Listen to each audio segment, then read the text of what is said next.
Hello guys, and welcome to a replay analysis with me, Mr. ViBE, and today we're doing a Zerg versus Protoss. Dead Baby Seal, if you would be so kind as to tell me the league. I actually didn't pay attention, I'm sorry. But yeah, we're doing a replay analysis, and for those of you who don't know what these are, I post these all the time. So if you guys want to check them out, there's many more out there. But I basically look at someone's build, I look at their playstyle, I help them figure out ways to improve what they do, I help them figure out what they're doing right, what they're doing wrong, just basically how to just get improvement out of their gameplay. So, without further ado, let's look at it. We're talking about everything, boys. This is a platinum level game. Your opponent is diamond, you are platinum. Okay. Good shit. P1 versus D3. Okay. And this is again a ZvP, so we'll see. Keep that in mind. See what you do. Harry, thank you very much for the bits, man. ViBE, I got to plat. Thanks you. Thanks so much. Listen to this guy's advice works. Yo, congrats on getting to plat. Keep going further. This is Harry, this is perfect for you, man. This is a plat level lesson here. Thank you, man. Okay, your build so far is fine. I don't mind it. The only thing I could say, the only thing I could critique you on right now is stack your close patches. The way you can tell a patch is close. Oh my, thank you for the 1,000 biddies, man. Much love. Thank you. The way you can tell a patch is close is if you click the patches in your base, guys. Far patches always start with 900. Close patches always start with 1800. So stack 2 drones on close patches. And it's so easy to do it when nothing is going on. You can do it with your first 12 workers. Because, like, you could just let your workers split automatically, and then you just look at it and you go, oh, there's 3 on a far patch, move 1 to a close patch. 3 on a far patch, move 1 to a close patch. You might have to organize like 2 or 3 drones on average each time. And then you're good to go. That's it. It goes very fast. And then once you do it once, you're good. It makes you have more money. And there's no reason not to do it. But yeah, that's I got it so far. It's the only thing I get. Like, your larva is fine, all this shit's fine. It's the only thing I can really critique you on. You are going for a 17 hatch, which is a bit of a bold move against Protoss, but it's platinum, so I don't mind it. Once you get to diamond, I would honestly start telling you to go 16 hatch almost every game. Diamond plus is 16 hatch. Platinum and below, you can go 17 and it's okay. The reason why is because people don't usually be as obnoxious in platinum and below as they are in diamond plus. But if this guy would have gone for a pylon scout, he could have blocked your hatchery going 17 hatch. Alright, so you're going for a 17, 18, 17. That's okay, that's fine. In the future, again, when you get to diamond, I would prefer you go 16, 18, 17 instead of 17, 18, 17. And now look at this. Let's watch this really fast. Go back to your overlord. Watch your overlord.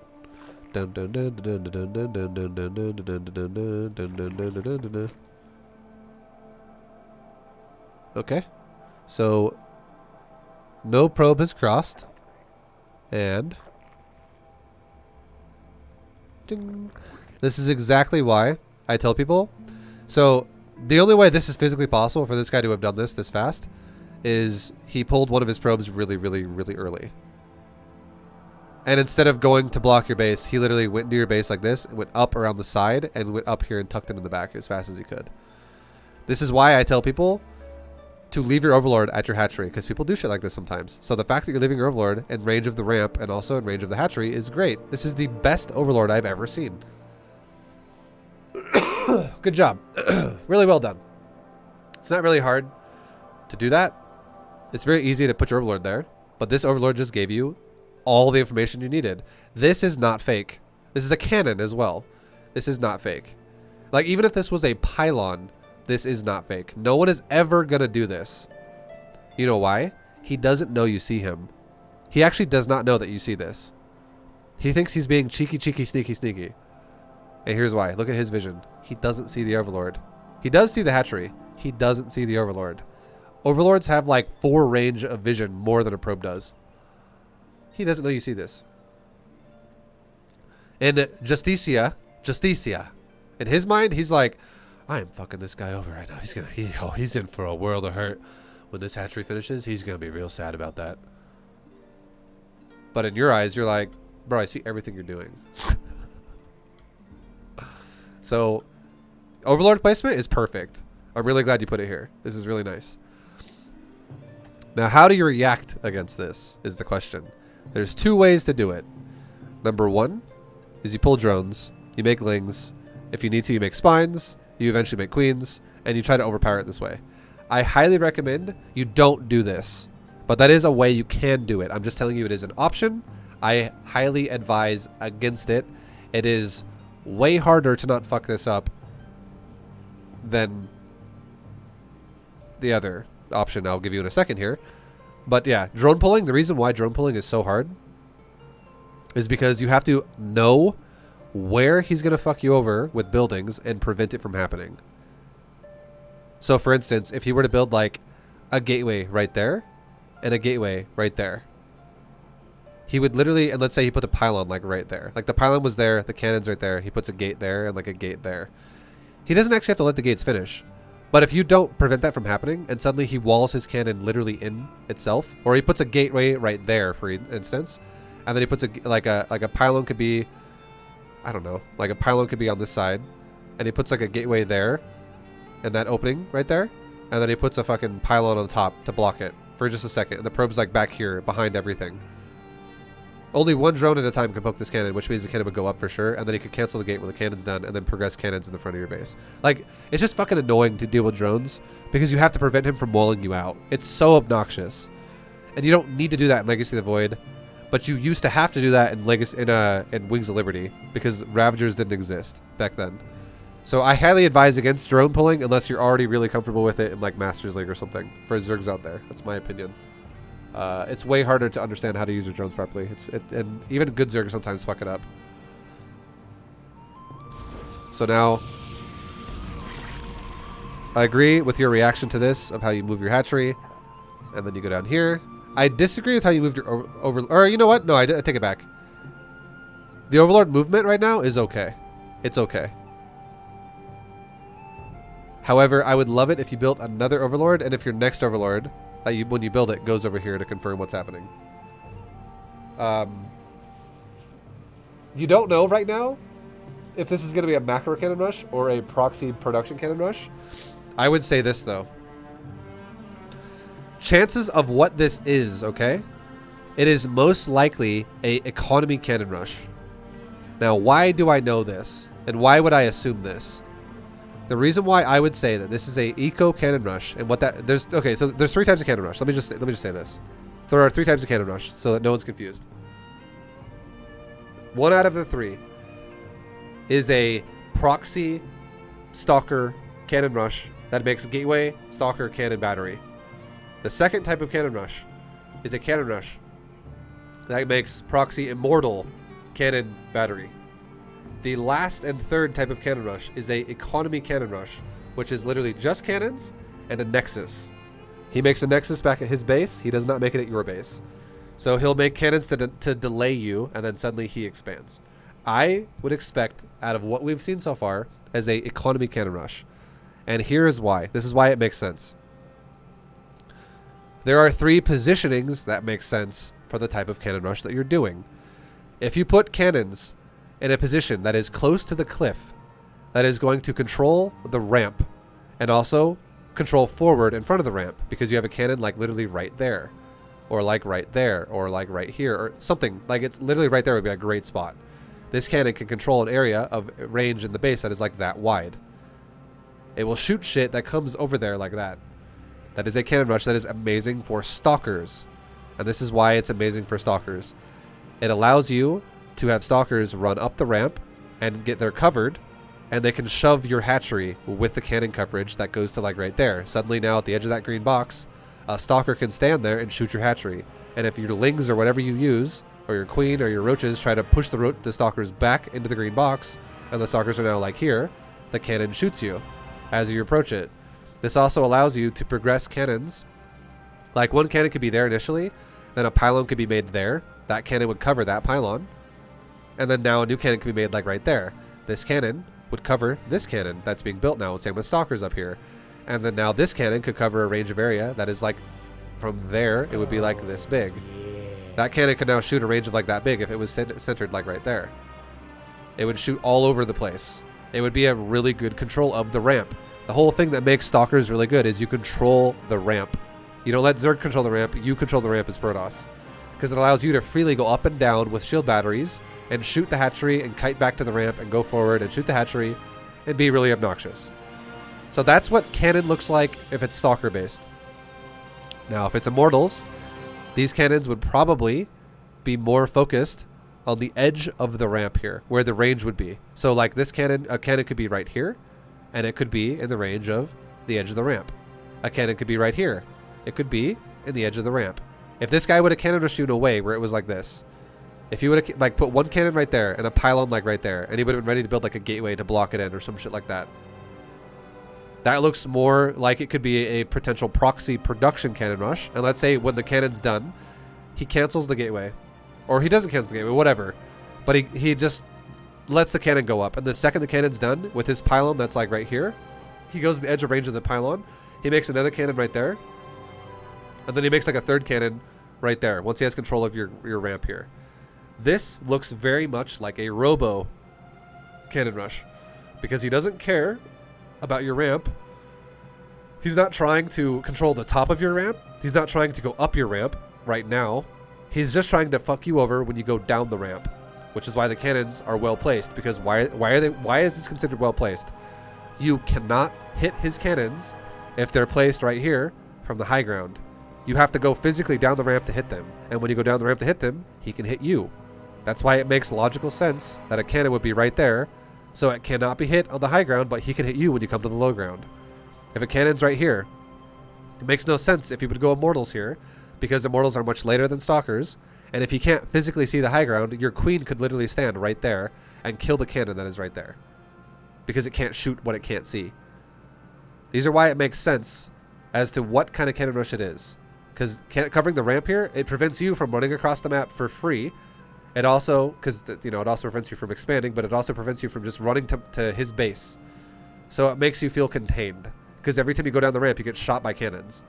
So that it allows him to then get Immortals, and when he then makes Immortals, his Immortals can approach you then going up the ramp, and Immortals are way stronger than Stalkers are. And as he goes up the ramp with Immortals, he can poke you and shit like that. And then go back down the ramp and poke you, and go up the ramp and go down the ramp and poke you and poke you and poke you. And a lot of times Immortals will be paired with an Observer or a Warp Prism, which is it's the way to circumvent vision of the high ground. You don't need to necessarily have shit on the high ground like a cannon here or something like that, like a Stalker does, because a Robo can make air units that can see the high ground automatically. So that's why it would make sense with the location of cannon. These are important things you need to know if you need to know how to decipher what the fuck his cannon rush is. And then this is horrible for Stalkers, and this is horrible for Immortals. He has no control of the ramp right now at all. And if a Protoss literally puts zero effort into controlling the ramp, it doesn't 100% mean they're not going to use proxy production. But it means that if they do proxy production, it is a lot easier now to deal with it, because now you have options to do something like do a run by, leave your base and go to his base and attack him if you wanted to, or you can very easily control the ramp because he has nothing near the ramp. It's hard for Protoss to control the ramp then. So this is most likely a economy cannon rush. All he wants to do is he wants to build it back here for the reason of making your drones have the least amount of chance to defend it, because it is as far away as possible from your drones as it could possibly be. And then on top of that, he can just wall it in, because mineral lines also create pseudo walls that he can use as this is like the same thing as like a pylon or like a gateway. It's just part of surface area that gets eliminated by you. If he just builds shit around the mineral line, he can't actually use it. Like you can't actually fit through that. You can't just walk through a mineral line and get an attack his cannon. So it's really easy to cannon rush behind a mineral line like this, because you can connect walls here, which guarantees he gets a cannon rush up. But again, it's really bad for proxy production. So a lot of times what this is going to be is he's just going to want to kill your hatchery and then be like, okay, bye. I'm going to expand now. And that's how you can kind of tell what it is. So being able to tell what it is like half the battle here. That's a big deal. Your third Overlord that you make should go over here and figure out what is happening here. Did he cancel both cannons? Did he cancel one cannon? Did he cancel no cannons? Is he actually adding more on top of it? Is he going to start a gateway that's way later and going to be a weaker version of a proxy gateway rush? Or something like that. Like, what is he doing officially? Your second Overlord, this is your second Overlord because your first one's way down here. I like that your second Overlord is going to go down here and you're going to confirm if he's going to continuously cannon rush all of your bases. It makes sense that he probably would do that because an economy cannon rush is also likely going to cannon rush multiple bases. That is a tendency of eco cannon rushers because it's pure mineral and he's trying to slow you down while he expands. So I like the second Overlord placement. Third Overlord, when you make it, definitely needs to go here. And now that's ultimately what we need to worry about right now. This is how to, first of all, we're talking about how to see what it is, and then we'll talk about how you should have reacted to it. I've already think you overreacted though, and I'll tell you why in a minute. So I like this. You can see he's over here with the probe now. It makes sense because this again further confirms eco cannon rush to a degree. He ran down here. I would definitely take your Overlord if you can. Just watched your Zerg Bronze to GM series and played my first placement series in Ski. Placed in Plat 1. Thanks for all you do, my good man. Yo, pulled the boys, GG. Thank you for the 300 bits, man. And, congrats in Plat 1. This is, Diamond's coming up soon, man. Good shit. Thank you. When you see the probe go down like that out of Fog of War, I highly recommend you go to confirm that. Like, go check and see if he's trying to build a pylon, like, right there, and then he's going to make a cannon, like, right there. Like, out of your range of vision. You should totally go look at that. Because if you do know that that's going to happen, if you are not ready to defend this hatchery, if you're not ready to defend the hatchery, and he actually plants a cannon down, and he already has a pylon done, and then he makes a cannon, and you know you're not going to be able to defend the hatchery, if that's the thing, cancel the hatchery and go somewhere else again. However, if you don't know he's doing that, he makes a pylon, and then he starts like 2 cannons as your hatchery's done. That's not great for you then. I like SC2. Yo, have a Jeffrey. I like SC2 as well. Thank you for the bits. And thank you for, liking the game. Hell yeah. Welcome to community, dude. Thanks. You don't want to waste money. If you let the hatchery finish, that is 350 minerals down the drain. If you force a pylon out of him, though, and then also force a cannon out of him, that is already 100 minerals for the pylon. And then if the cannon gets canceled, that's like 113 minerals or so that he gets back. So it's like a 37 mineral loss or so, roughly. And then, yeah, so that's like 137 mineral investment that he loses, and you lose only 75 minerals if you force a cannon out of him, and then you both cancel. So you need to pay attention to shit like that. So if you don't move your Overlord, this is a massive mistake. Until your hatchery's done, because you could be getting cannoned right now. Okay, see how you... Okay, you do move the Overlord. Canceling right now is not good. Yet. Canceling as soon as he makes a cannon. Right. He's playing with fire, dude. He's waiting. He's fucking waiting. You can still cancel it right now, by the way. This could still be canceled. Now here's how this should go. If it's like a fucking game, a game of chicken, where it's like, who's gonna do this? Wait longer. Who's gonna do this longer? Do not cancel to a pylon. Do not cancel to a pylon. Cancel to a cannon if you're not ready to defend it, but do not cancel to a pylon. If he waits so fucking long to build a cannon, and you now go, you know what? I could actually defend this now. Then don't cancel it. If he waits way too long, then you don't have to cancel it. Because at this point now, when your hatchery's done, and he still hasn't even started a cannon, I would say now there's a chance you don't actually have to cancel at all anymore. Because the odds of you being able to defend it are now a lot higher. And I personally, if I were you, I would now not cancel this, because he waited so fucking long. And you don't cancel it. That's good. I agree with that. Now what I would do if I were you, is I would build a roach here. I would build a roach here. And I would make this roach turn into a ravager, and I would actually kill the cannon if it's just one cannon. But if he makes a second cannon with this pylon, I would probably walk my roach through his cannon, because you won't, like, you could walk like over here, go down, go around, or whatever, make your ravager down here, kill the pylon. Because by the time you kill the pylon, the creep will already be spread out to like right there, and he won't be able to place new pylons over and over and over. Like you could only place pylons down there. That would be in the range of your ravager, which you could kill, if that makes sense. Like that's how you could easily fuck this over with just one larva turning into a roach right now. And to be honest, a roach actually builds faster than the cannon he has here. You don't even have to walk around. You could actually just rally the egg of a roach down here right now, and your Roach would 100% get down there right now without dying, because the cannon won't be. The cannon's build time is way longer than a Roach. So you could do that. That could be a thing you could do right now. We'll see how you react though. But now, before we go further with this, let's talk about how your gas has reacted. And your third Overlord goes here. I like this. I don't like this actually enough though. You didn't go far enough in. You don't actually know what he has here besides the 2 cannons. You just know he has a probe there still. So you definitely want to dive maybe like your Overlord to right there, just to see, is there a building there? Is there a building there? You know there's not going to be a building there, really? Realistic, because your Overlord can see the edge of that right now. So there probably isn't a building right there. But you don't know if there's buildings up here or if there's buildings back here. You don't know that. You need to know that. So definitely check that in the future. Don't just assume there's not. It looks like there's not, but here's the thing. Hold on. How long is Roach building time? Oh my, thank you for the bits, man. It's 19 seconds. A cannon's build time is 28 seconds.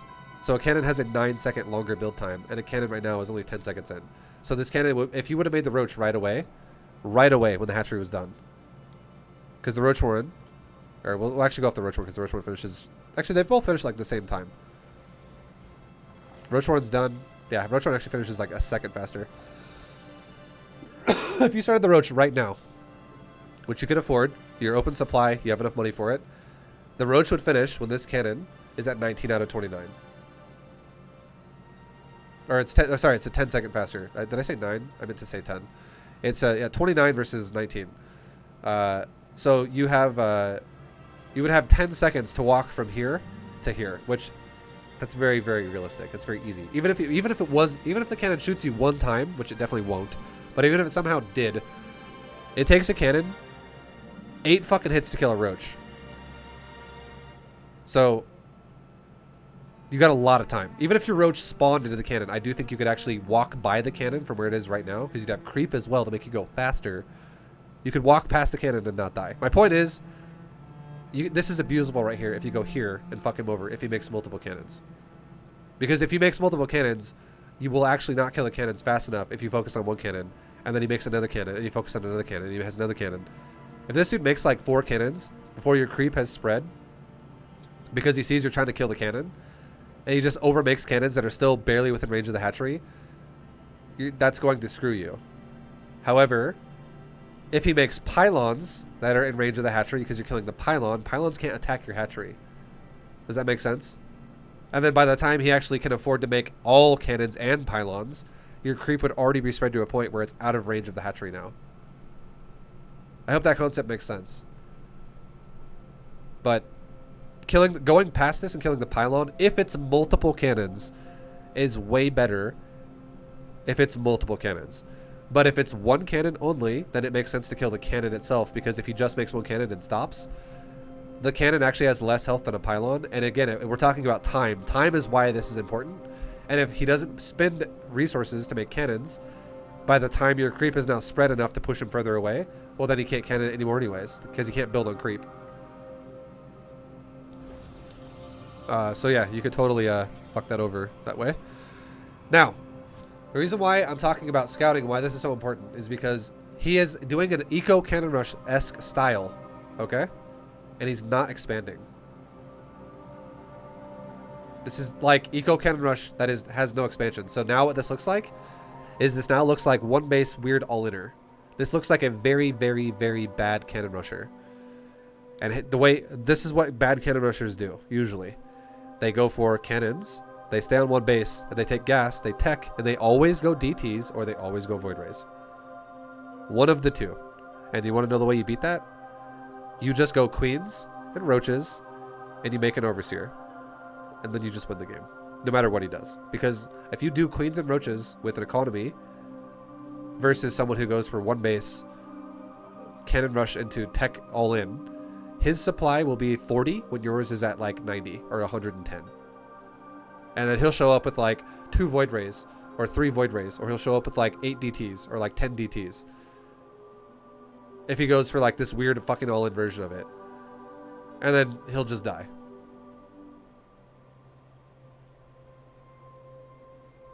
Like I feel like 8 DTs is actually like an overstatement. It's like more like 5 DTs or something like that. You will have more DTs than Voids. Because DTs are a little bit less expensive than Voids are. But yeah, the point is his army will be very tiny. And if you just have a little bit of army yourself, you'll just destroy his ass. Because those units are only good if you just don't know what you're doing. Like if you just go, oh, I had no reaction to this. Okay, well now I'm dead. Like, oh, I don't have detection, or I have no anti-air. Now, if he actually builds cannons like this, where they're stacked, this is the one exception where I would say maybe instead have your Ravager focus Biles right there in the center of it. What you could actually do is you could run your Roach now down here. These are things you have to think about to understand how to fuck somebody over. If you ran your Roach from here straight down to right here, you turn the Roach into a Ravager. You could actually auto attack with a Ravager this cannon. Okay. You could auto attack that cannon with your Ravager out of range of that cannon on the top of it, and you could Corrosive Bile in between them. So you could hit both cannons with the Corrosive Bile, and you could kill the bottom cannon also with auto attacks. If you did that, and you made the Roach when I told you to make the Roach like right away, you could have killed this cannon before it was even done, and by the time this cannon got denied and just got straight up killed or cancelled before it finished, this cannon would be like almost half health already. It would be like shields would be gone already because you would have biled it probably 3 times at this point, and you would be getting into the real damage of the cannon. And this hatchery would be at like 1,000 hit points out of 1,500, and then you would need to bile 2 more times, and the cannon would die, which would be another like 14 seconds, which would put your hatchery down to probably like 700 hit points or like 600 hit points if you killed 2 cannons with a Ravager like that. Understanding shit like that is kind of important at being assertive with your time. But just know that you could totally do that. Like, you could totally take advantage of him that way. Or you could kill the pylon.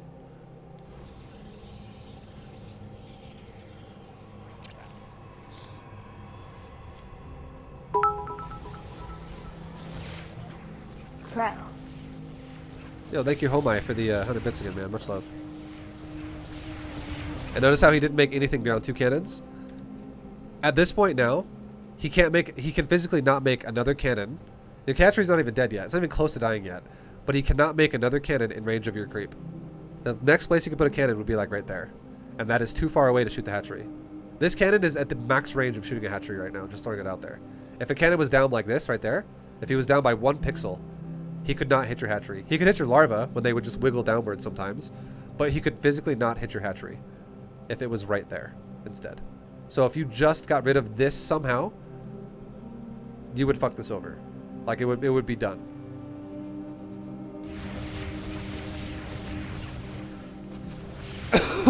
The fact that your Ravagers are focusing on this is a mistake, I think.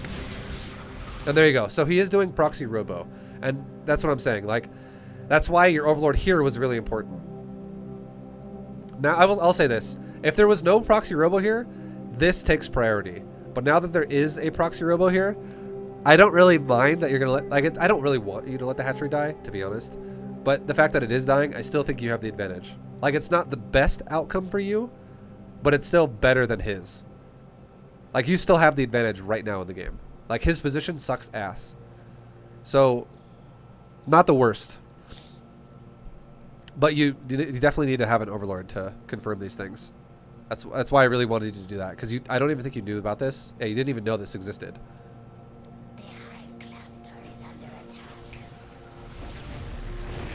And right now, what your Ravagers should be doing, you know what your Ravagers should be doing right now?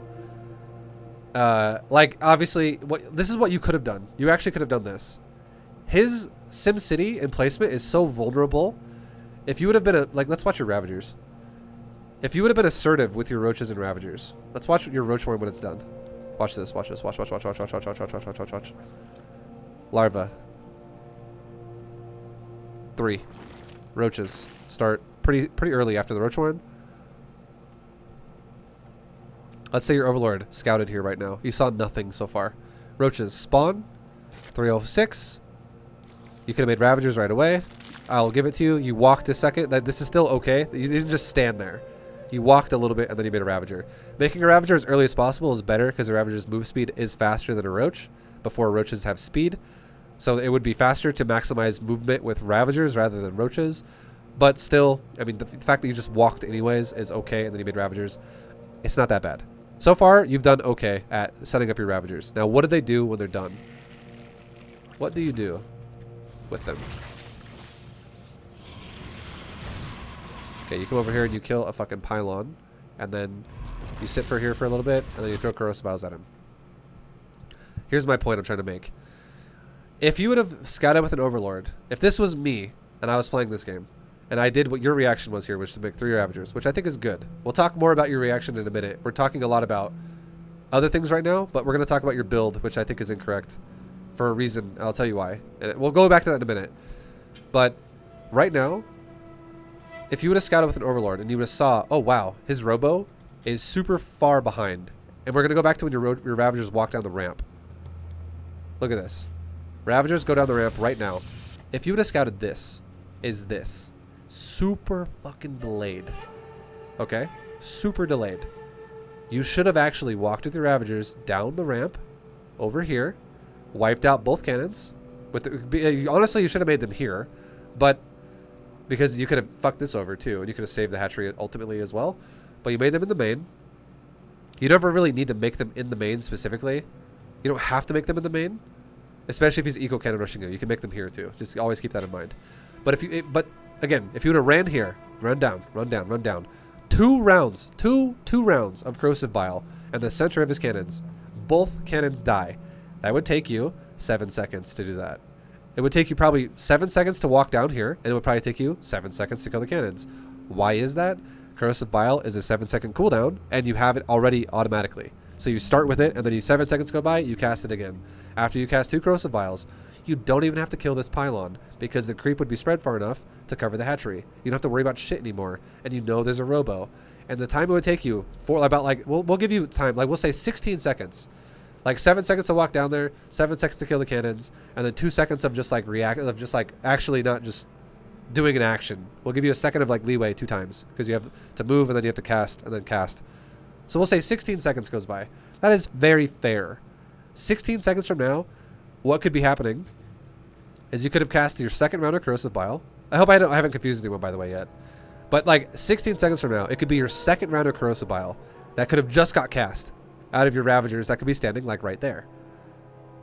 Okay? And you don't have to watch the cannons die.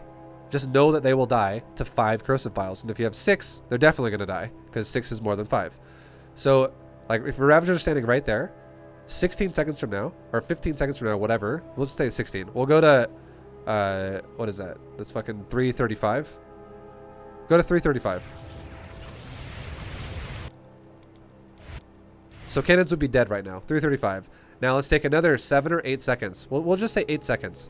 We'll go to 343 to now walk from here, to go back up here. That's very fair, by the way. Have Ravagers walk from here.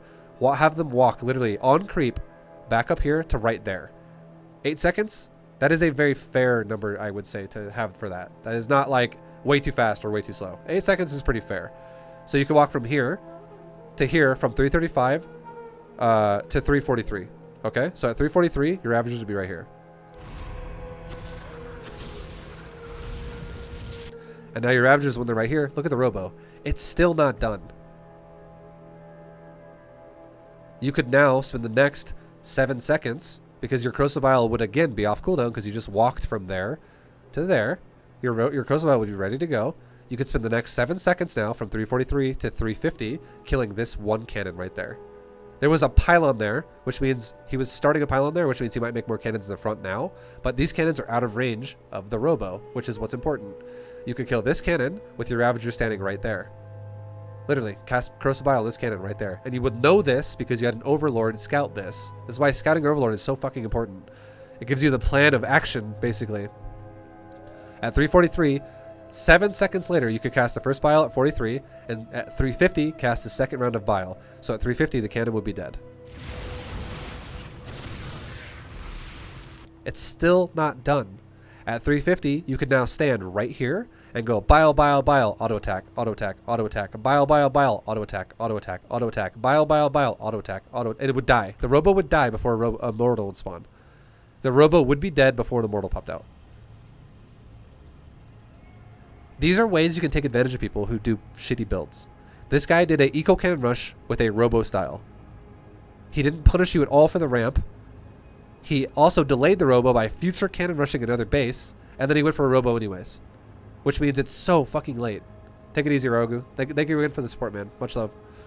But yeah, like it's super late, super late. So you have to be a little bit more assertive about your decisions. The fact that you chose, and again, the thing is the game would be over and you would have just straight up won the game if you would have done the way I just said. Like you would already have won the game.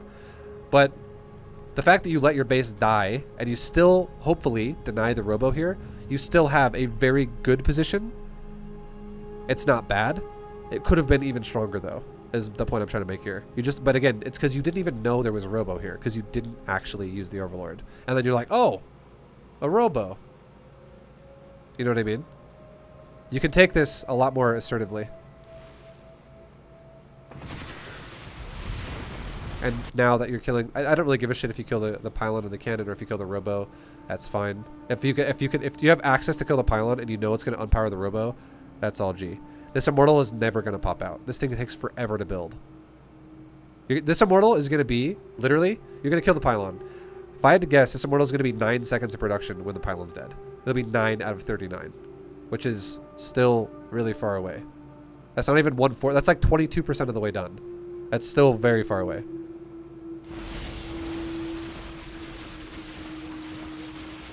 Well, you didn't use Corrosive Vial at all, so I mean, it goes a little bit more, I guess. It was at 14, by the way, for people who are wondering.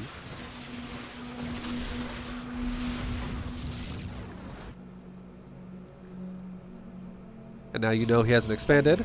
And now you see this shit?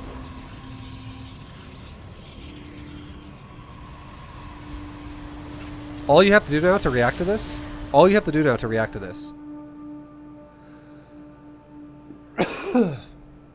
Okay, we're actually going to stop it here. And we're going to go back to your build order now.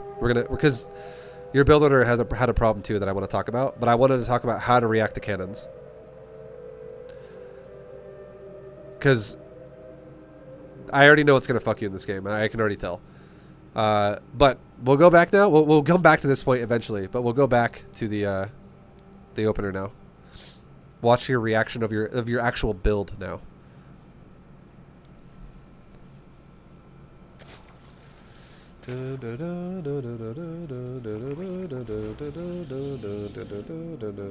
So you have confirmed it is a cannon rush with your Overlord right now, and you're going for a gas and a pool. You're playing standard. You're doing the Speedling style opening, which is okay. It's fine. It pairs well with dealing with cannon rush. But now go back, if you remember. Go back to how I told you how I want you to deal with Cannon Rush. There, Stalker. There, Immortal. There, Eco. Remember that. These are important positionings. And this works this way on every map, by the way. It's the concept of the ramp. So, this is an Eco Cannon Rush so far. This is what it looks like. So, a response to production Cannon Rushes is double gas. A response to Eco Cannon Rush is 1 gas. Not double gas. It's too much gas if you go double gas. Atomic Koopa, thank you very much for the redemption. I'll do it after this replay analysis. Much love, man. So 1 gas is appropriate here. You definitely should not go double gas. I like that you canceled the hatchery, but here's the thing too. If it's Eco Cannon Rush, you're going to have a lot more money to work with if you don't take a double gas. What you can actually do is you can actually double expand. You could actually cancel this hatchery, build a hatchery, and then build another hatchery. Or vice versa, build a hatchery here, and then eventually build a hatchery here. Double expand versus Eco Cannon Rush. Do not double gas.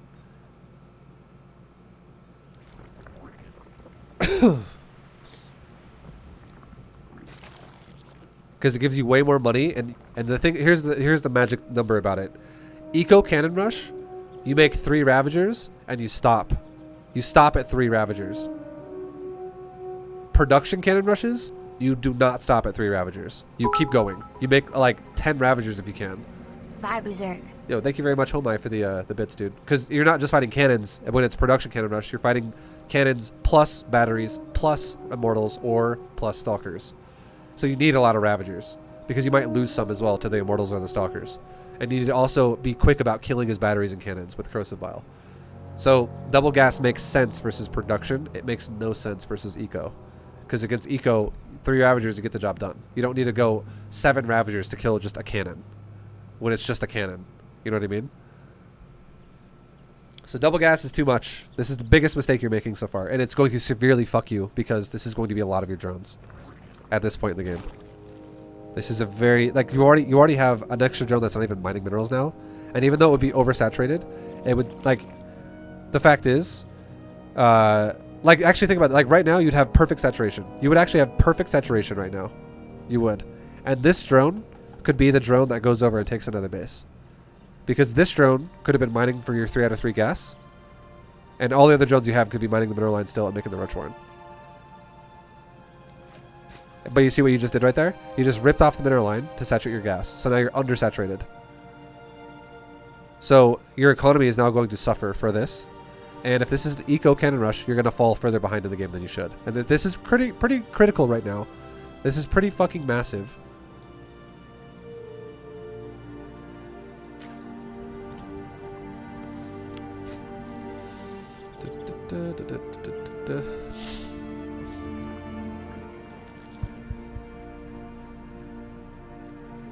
And right now, I agreed with your Overlord movement down to your natural. I agreed with it. But your third Overlord, let's go back and watch when it spawned and see exactly how it moved. This is your Overlord. What does it do exactly? Overlord, what do you do? Stop. That's bad. Never stop it. This Overlord's very important. This Overlord is going to tell you, should I build a second gas now or not? Because if your opponent opens up with an Ego Cannon Rush... One second. Thoughts on expanding into the toss natural after your natural denied? Don't do that. Only do that if you're like Masters League and you know a specific playstyle you like. Do not ever do that if you're Platinum and you're just trying to deal with a Cannon Rush. Kaladin Storm Mage, yeah, don't fucking do that. That's a horrible idea. That is like high level shit that only a good player can handle. That makes the game incredibly awkward. Do not do that. It puts you in a really weird spot as Zerg. You have to be very comfortable to deal with that. Thank you for the bits though. So your second Overlord, or your third Overlord, Dead Baby Seal, okay? Your third Overlord needs to get here and confirm if there's production here that's late. Because he opened up with an Eco Cannon Rush style, but again, people do weird shit. You need to confirm it if he's going to do delayed production or not. And here's the other indicator as to why this Overlord is fucking important. When you fight an Eco Cannon Rush, there are 2 signs besides the placement that it's Eco Cannon Rush.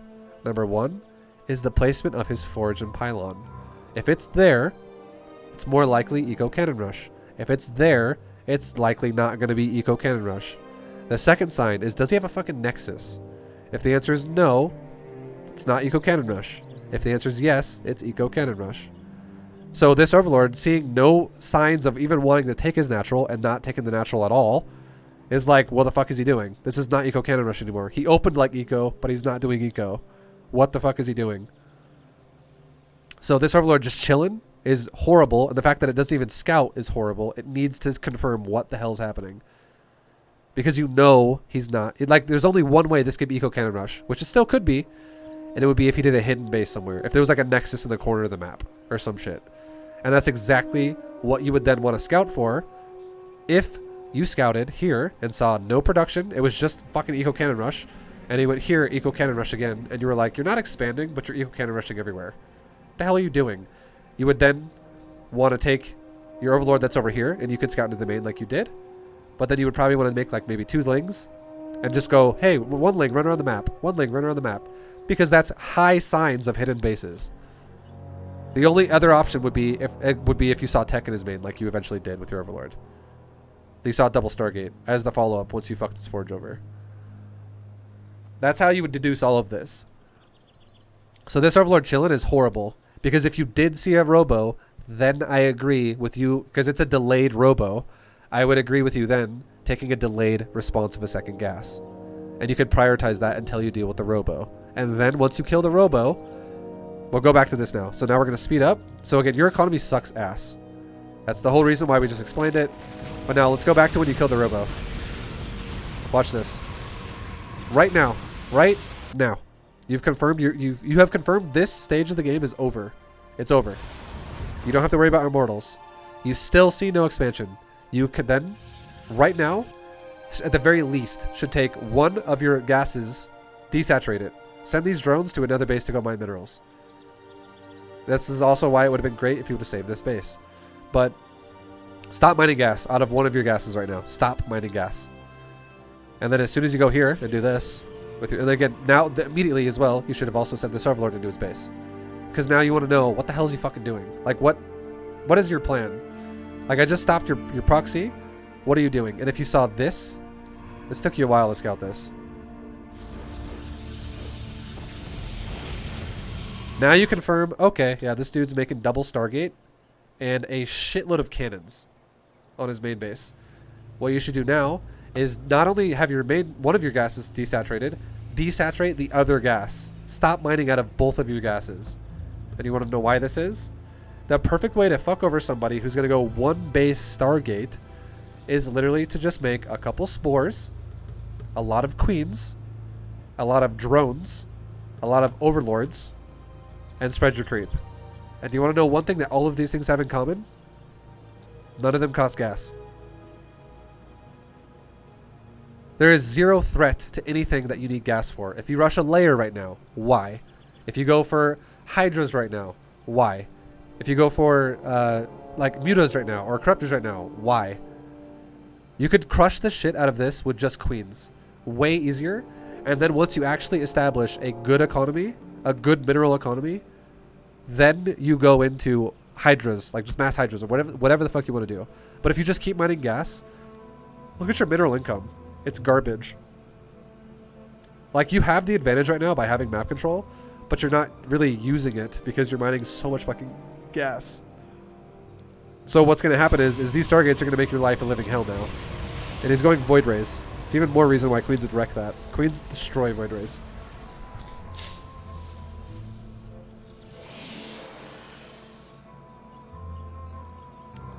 I mean, you are making Queens, but you're mining double gas still. Look at your gas. You have almost 1,000 gas. Imagine if these drones were all mining minerals. You would have just way more to work with. You could make more than one queen at a time out of a hatchery. You could spread your creep more. You could make a spore crawl. You could actually afford spores easier. You could afford overlords easier. You could afford everything. You could afford actually to inject and use the larva that's being injected. You have so much gas.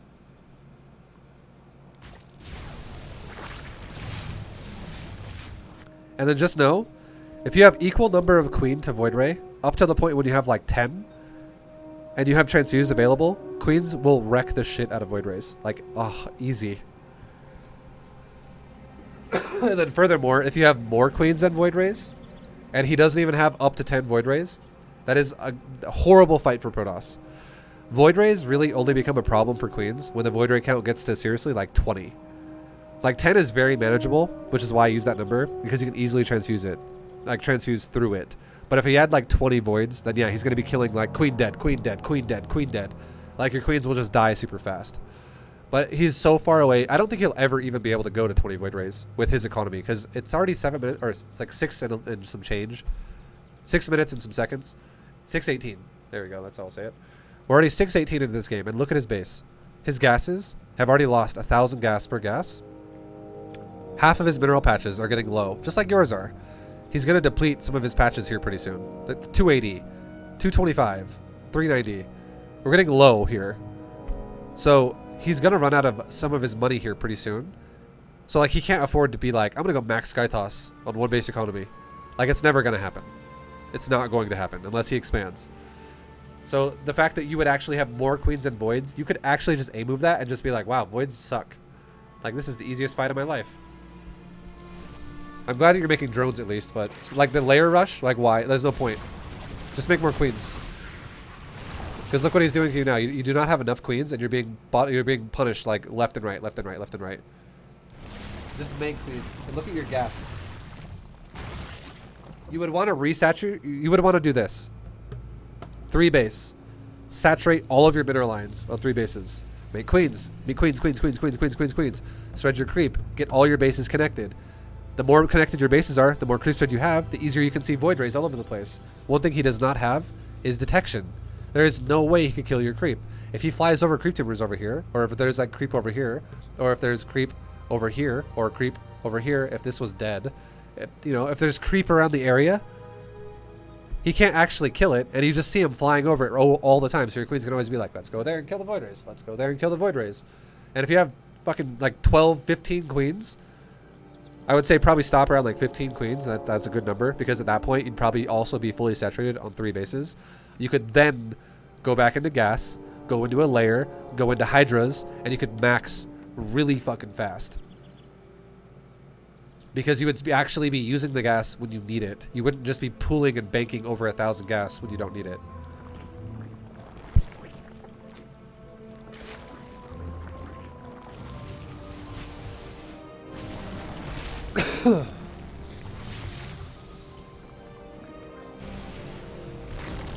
You have nowhere near as many queens as you should.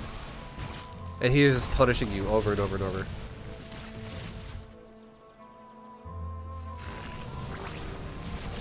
And now you're rushing hydras on an economy that's similar to his.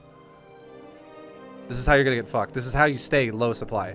I'm not gonna lie, if you would have done the response that I said with just like, we'll even assume your third base died, okay? I'm gonna say this example assuming you let your base die, and we're talking about the response of like as soon as you saw the double Stargate, and like the fact that you actually had double gas early game.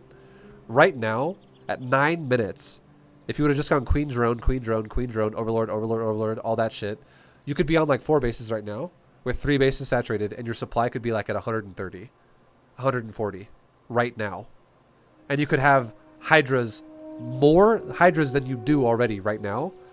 And also include this with 3 fully saturated bases and a 4th base on the way.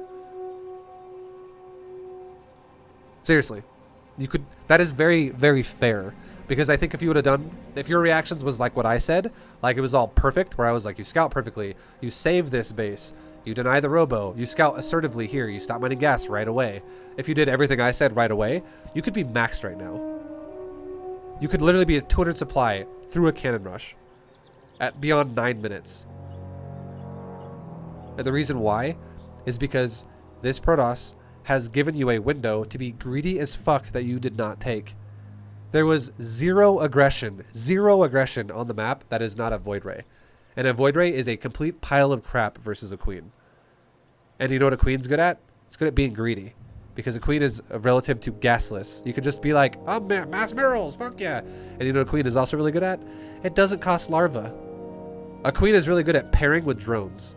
So you could have been so fucking greedy in the mid game, but you did not do that. So you allowed him to take advantage of you because you stayed low economy by teching really fast and staying hardcore in the gas. And then now he's just punishing you left and right, killing your bases and flying away over cliffs. Because you also have no creep spread. You have not spread any creep like at all. Which is what you should also need to be like. If you're going a lot of queens, what makes queens better? Creep.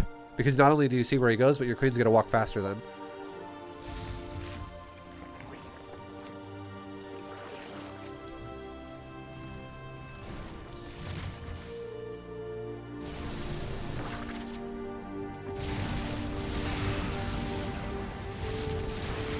And I'll just say this too, just because I don't want it to be confusing.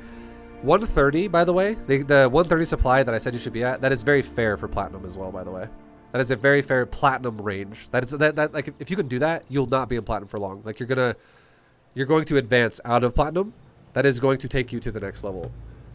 200 supply maxed out when I was talking about that earlier is more of like that's kind of like you would already be like a Master Zerg or like GM caliber. I don't expect you to play like a GM Zerg, but I do think you could have done things better than what you did with the level of skill that you're at if you just did the correct thing first. And you could have very fairly have been at like 130 supply at like 9 minutes. Which would mean at like 10 minutes you'd probably be at like 160 supply or like 170 supply.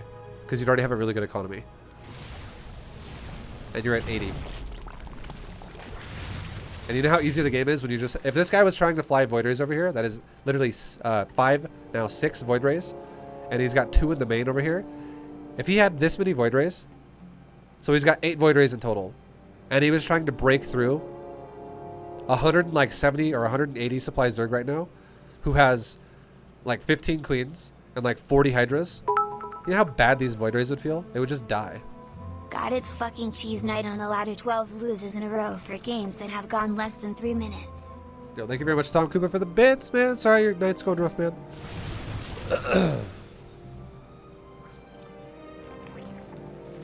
Yeah, you're allowing these Void Rays to bully you when there's no reason they ever should.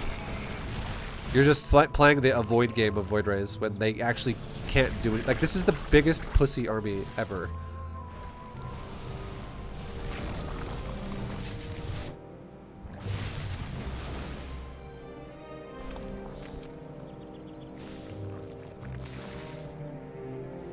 He still hasn't even expanded.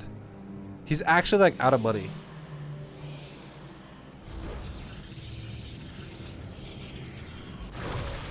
At this point, I think he doesn't even expand ever. I think you win this game and he never expands and he just loses his units eventually.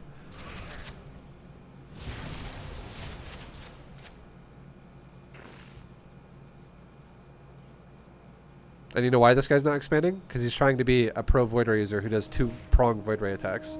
So he's like, I'm going to forego all macro. This guy, Justicia, this guy is the core, like, he's having fun. You can tell he's having fun. So, you know, Justicia, if you ever watch me or hear me talking about you right now, just know I totally understand your build could totally be fun. And StarCraft is a video game, so having fun is great. Good job on that. It looks like you're having fun here. But you are the exact problem of players in the league. You are the epitome of what I think is wrong with lower leagues. You are all micro, no macro. And you would be so fucking easy for someone to beat if they just macroed.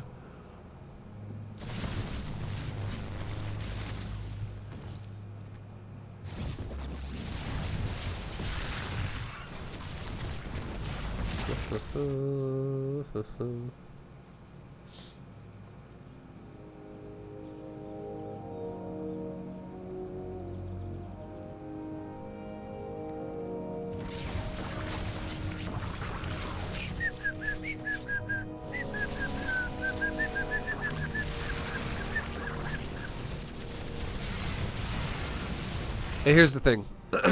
Here's how this game would end, okay? If you were like, oh god, these Void Rays are so fucking annoying. Every time I move out of my base, they just attack me. But if you were actually like maxed at any point in this game, his army is so tiny. You know what you could do? You could green box half of your army, just half. Half of your army, you could green box it and A-move his ramp and go A-move his base. And you would 100% break this. If you had like 30 Hydras, or not maybe not 30, but maybe more like 20 Hydras over here, that's realistic. Like 20 to 23, 24 Hydras attacking this, you would break this base. Guaranteed, you would break this base. And then that would put the Protoss in an all-in situation where he now would have to actually just commit into your army that is still over here too.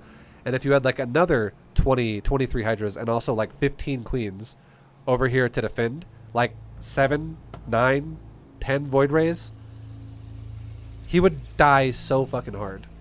And he hasn't increased his Void Ray count in a long time because look at his income on minerals, guys. He's been mined out for a while. So whatever dies doesn't get replaced.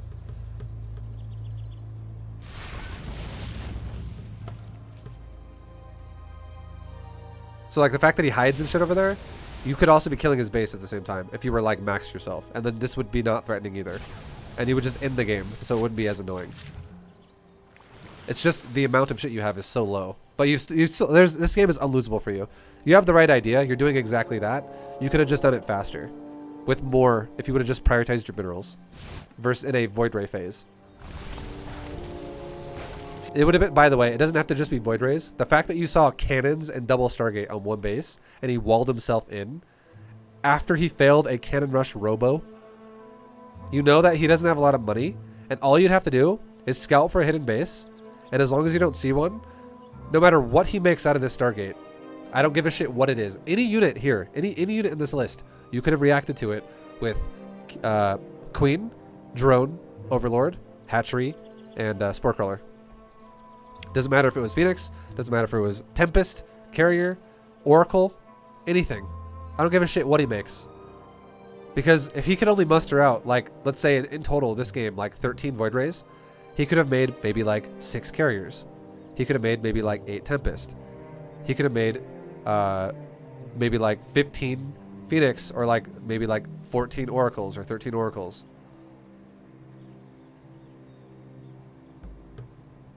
Like, it's not, none of these are threatening.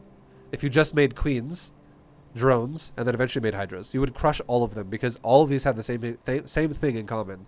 His supply would never really get that high. Ever. Ever.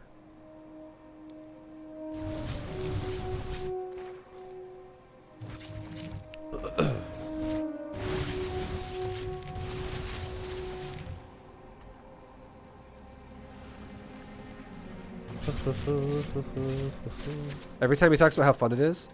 Well, you know, so the thing is you know that this Protoss player is having fun right now. He feels like a badass. And you know why he feels like a badass? Because he's going, attack, attack, attack, attack, retreat, attack, retreat, attack, retreat. Like, he keeps just like doing double jabs to the Zerg. And you know, he probably goes like this. The second the hatchery died, he's like, get fucked, Zerg. I just fucked you up. I just out-microed you. Hell yeah. Get fucked. He probably feels like a big man. He feels really good about himself when he kills the hatchery. Feels great. But you know what isn't fun? Feeling like, what the fuck do I do here? I'm just dead. Oh, okay. I guess I just lose now. That's not fun. I'll tell you right now, it doesn't matter how you play the game. Nobody loves losing repeatedly.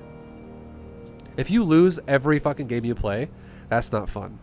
No one is going to be like, I love losing all the time. That shit's great. Everyone's going to eventually get tired of it at some point in time. So if your build is designed in a way to where it's a little bit of fun to like do things that are kind of cool, but you ultimately lose every time, that's ultimately not going to be that fun. It'll be fun for like, it's temporary fun. You know, you'll have fun for the next 3 minutes of the game, but then ultimately you're just going to die.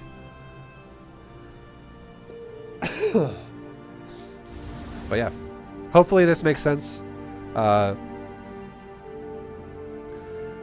Being more assertive on how to deal with it. If you didn't know how to deal with Cannon Rush before, hopefully this helps you now in the future how to deal with Cannon Rush then.